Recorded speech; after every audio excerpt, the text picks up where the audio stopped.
नमस्कार दोस्तों, मेरे चैनल भक्ति भाव टीवी में आपका स्वागत है। तो दोस्तों, आज की इस वीडियो में आपको जानने को मिलेगा कि हनुमान जी भगवान श्री राम के परम भक्त थे।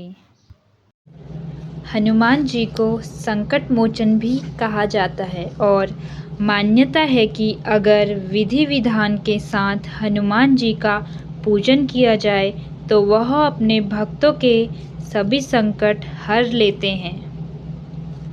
मंगलवार व शनिवार का दिन हनुमान जी को समर्पित है और इस दिन उनको यदि सिंदूर चढ़ाया जाए तो वह अति प्रसन्न होते हैं। आपने हनुमान मंदिर में देखा होगा कि हनुमान जी की मूर्ति सिंदूर से रंगी होती है और उनकी पूजा करते वक्त सिंदूर से उनका श्रृंगार किया जाता है, जबकि आमतौर पर सभी भगवानों को रोली व सिंदूर का तिलक किया जाता है। आइए जानते हैं हनुमान जी को आखिर क्यों प्रिय है सिंदूर और उनके पूरे शरीर पर सिंदूर क्यों लगाया जाता है। महायुद्ध समाप्त हो चुका था। जगत को त्रास देने वाला रावण अपने कुटुंब सहित नष्ट हो चुका था। कौशलाधीश राम के नेतृत्व में चारों ओर शांति थी। राम का राज्याभिषेक हुआ। राजा राम ने सभी वानर और राक्षस मित्रों को सम्मान विदा किया। अंगद को विदा करते समय राम रो पड़े थे। हनुमान को विदा करने की शक्ति तो श्री राम में भी नहीं थी। माता सीता भी उन्हें पुत्रवत मानती थी, इसीलिए हनुमान अयोध्या में ही रह गए। राम दिन भर दरबार में शासन व्यवस्था में व्यस्त रहे। संध्या को जब शासकीय कार्यों से छूट मिली तो गुरु और माताओं का कुशल क्षेम पूछकर भगवान राम अपने कक्ष में आए। हनुमान उनके पीछे पीछे ही थे। राम के निजी कक्ष में उनके सारे अनुज अपनी अपनी पत्नियों के साथ उपस्थित थे। वनवास, युद्ध और फिर अनंत औपचारिकताओं के पश्चात यह प्रथम अवसर था जब पूरा परिवार एक साथ उपस्थित था। राम, सीता और लक्ष्मण को तो नहीं, परंतु अन्य वधुओं को एक बाहरी व्यक्ति अर्थात हनुमान का वहां होना अनुचित प्रतीत हो रहा था, क्योंकि शत्रुघ्न सबसे छोटे थे। अतः वे ही अपनी भाभीयों और अपनी पत्नी की इच्छा पूर्ति हेतु संकेतों में ही हनुमान को कक्ष से जाने के लिए कह रहे थे। पर आश्चर्य की बात है कि हनुमान जैसा ज्ञाता भी यह मामूली संकेत समझने में असमर्थ हो रहा था। उनकी उपस्थिति में ही बहुत देर तक सारे परिवार ने जी भरकर बातें की। फिर भरत को ध्यान आया कि भैया भाभी को भी एकांत मिलना चाहिए। अतः उन्होंने राम से आज्ञा ली और सबको जाकर विश्राम करने की सलाह दी। सब उठे और राम जानकी का चरण स्पर्श कर जाने को हुए, परंतु हनुमान वहीं बैठे रहे।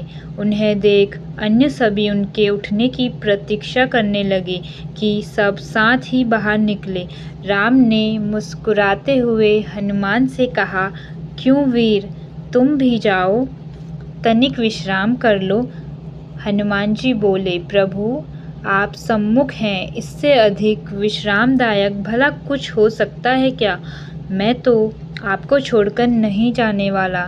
शत्रुघ्न तनिक क्रोध से बोले, परंतु भैया को विश्राम की आवश्यकता है। कपीश्वर, उन्हें एकांत चाहिए। हनुमान जी बोले, हाँ तो मैं कौन सा प्रभु के विश्राम में बाधा डालता हूँ, मैं तो यहाँ प्रभु के चरणों में बैठा हूँ। शत्रुघ्न बोले, आपने कदाचित सुना नहीं, भैया को एकांत की आवश्यकता है। हनुमान जी बोले, पर माता सीता तो यहीं हैं, वे भी तो नहीं जा रही, फिर मुझे ही क्यों निकालना चाहते हुए हैं आप। शत्रुघ्न ने कहा, भाभी को भैया के साथ एकांत में भी शांत रहने का अधिकार प्राप्त है। क्या उनके माथे पर आपको सिंदूर नहीं दिखता? हनुमान जी आश्चर्यचकित रह गए। प्रभु श्री राम से बोले, प्रभु, क्या यह सिंदूर लगाने से किसी को आपके निकट रहने का अधिकार प्राप्त हो जाता है? राम मुस्कुराते हुए बोले, अवश्य, यह तो सनातन प्रथा है। हनुमान, यह सुनकर हनुमान तनिक मायूस होते हुए उठे और राम जानकी को प्रणाम कर बाहर चले गए। प्रातः राजा राम का दरबार लगा था। साधारण औपचारिक कार्य हो रहे थे कि नगर के प्रतिष्ठित व्यापारी न्याय मांगते दरबार में उपस्थित हुए। ज्ञात हुआ कि पूरी अयोध्या में रात भर व्यापारियों के भंडारों को तोड़ तोड़ कर हनुमान उत्पात मचाते रहे थे। राम ने यह सब सुना और सैनिकों को आदेश दिया कि हनुमान को राजसभा में उपस्थित किया जाए।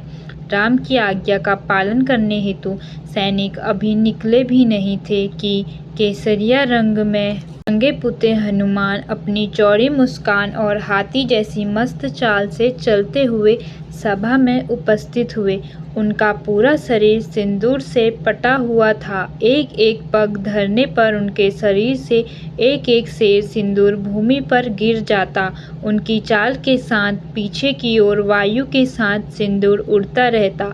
राम के निकट आकर उन्होंने अपनी हंसी रोकते हुए लक्ष्मण बोले, यह क्या है हनुमान? यह सिंदूर से स्नान क्यों? क्या यह आप वानरों की कोई प्रथा है? हनुमान प्रफुल्लित स्वर में बोले, अरे नहीं भैया, यह तो आर्यों की प्रथा है।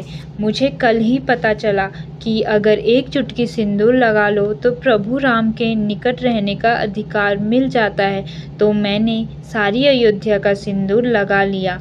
क्यों प्रभु, अब तो कोई मुझे आपसे दूर नहीं कर पाएगा। सभा के समस्त लोग हंस रहे थे, किंतु भरत हाथ जोड़ आंसू बहा रहे थे। यह देख शत्रुघ्न बोले, भैया, सब हंस रहे हैं और आप रो रहे हैं, क्या हुआ? भरत स्वयं को संभालते हुए बोले, अनुज, तुम देख नहीं रहे, वानरों का एक श्रेष्ठ नेता, वानर राज का सबसे विद्वान मंत्री, कदाचित संपूर्ण मानव जाति का सर्वश्रेष्ठ वीर, सभी सिद्धियों सभी निधियों का स्वामी, वेद पारंगत, शास्त्र मर्मज्ञ, यह कपिश्रेष्ठ अपना सारा गर्व सारा ज्ञान भूलकर कैसे राम भक्ति में लीन है। राम की निकटता प्राप्त करने की कैसी उत्कंठ इच्छा, जो स्वयं को भूल चुका है। ऐसी भक्ति का वरदान कदाचित ब्रह्मा भी किसी को न दे पाए। मुझे भरत को राम का अनुज मानकर भले ही कोई याद कर ले, पर इस भक्त शिरोमणि हनुमान को संसार कभी भूल नहीं पाएगा। यही वजह है कि हनुमान जी अधिक प्रिय है सिंदूर। प्रत्येक मंगलवार को जो भी भक्त हनुमान जी को सिंदूर का चोला चढ़ाते हैं, उन पर प्रभु श्री राम विशेष कृपा बरसाते हैं। बिगड़े हुए काम फिर से बनने लगते हैं और मंगल ग्रह दोष से भी मुक्ति मिल जाती है। कहा जाता है कि चमेली के तेल से मैं मिला सिंदूर भगवान को अर्पण करने से एकाग्रता बनी रहती है और सौभाग्य भी बढ़ता है। धार्मिक मान्यताओं के अनुसार यदि कोई भक्त किसी संकट से जूझ रहा है तो हनुमान जी को सिंदूर का चोला चढ़ाने से उसके सभी संकट दूर होते हैं। इससे हनुमान जी प्रसन्न होकर अपने भक्तों पर कृपा बरसाते हैं। इसके अलावा यह भी कहा जाता है कि सिंदूर चढ़ाने से हनुमान जी अपने भक्त के जीवन में आ रही सभी बाधाओं को दूर करते हैं और सुख समृद्धि का आशीर्वाद देते हैं। बोलो जय श्री राम, जय हनुमान। दोस्तों, आपको ये कथा कैसी लगी कृपया कमेंट करके ज़रूर बताएं और वीडियो पसंद आया हो तो लाइक करें और ऐसी ही बहुत सारी कहानियों, कथाओं एवं जानकारियों को सुनने के लिए मेरे चैनल को सब्सक्राइब करें।